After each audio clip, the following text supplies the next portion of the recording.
Também na sessão de hoje, o plenário da Corte retomou o julgamento de ação que pede inconstitucionalidade de leis que alteraram valores das custas judiciais na Paraíba.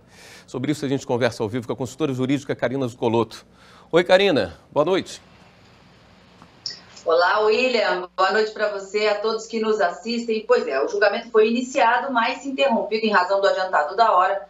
O tema deve voltar ao plenário oportunamente, conforme disse o ministro Luiz Fux. Os ministros iniciaram o julgamento dessa ação direta de inconstitucionalidade que foi proposta pelo Conselho Federal da OAB, questionando uma legislação de 2006 do estado da Paraíba que teria aumentado, de acordo com o Conselho Federal da OAB, de forma excessiva e desproporcional, essas custas judiciais e taxas judiciárias, prejudicando diversos princípios constitucionais, como o princípio do direito ao acesso à justiça, já que tornaria oneroso o processo judicial, além do princípio da capacidade contributiva, proporcionalidade e razoabilidade.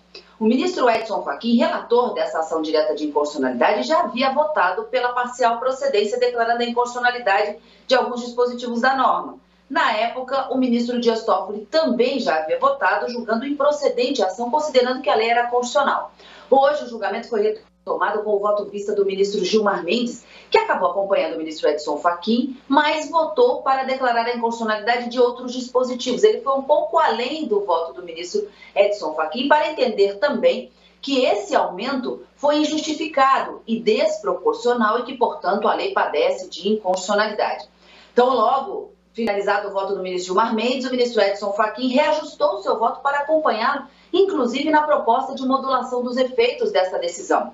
O ministro Gilmar Mendes, e agora seguido pelo relator, disse que, em razão, justamente para se evitar ações de repetição de indébito em razão dessas custas, que agora declaradas inconstitucionais, poderiam ser estabelecidas na Justiça, poderiam ser objeto de processo judicial, e também em razão de eventuais déficits fiscais que poderiam ser alegados em razão dessa crise em que vivemos, o ministro propôs que essa decisão de inconstitucionalidade, considerando ainda que a lei já está em vigor há mais de 10 anos, já que é uma lei de 2006, que essa decisão passe a valer a partir da data do julgamento.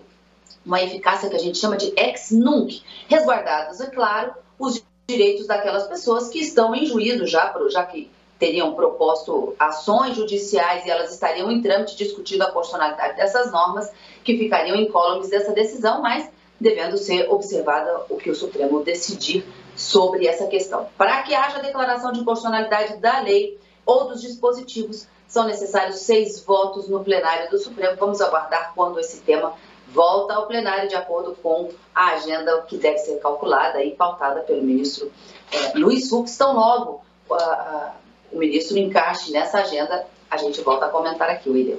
Tá certo, obrigado pelas explicações, Karina.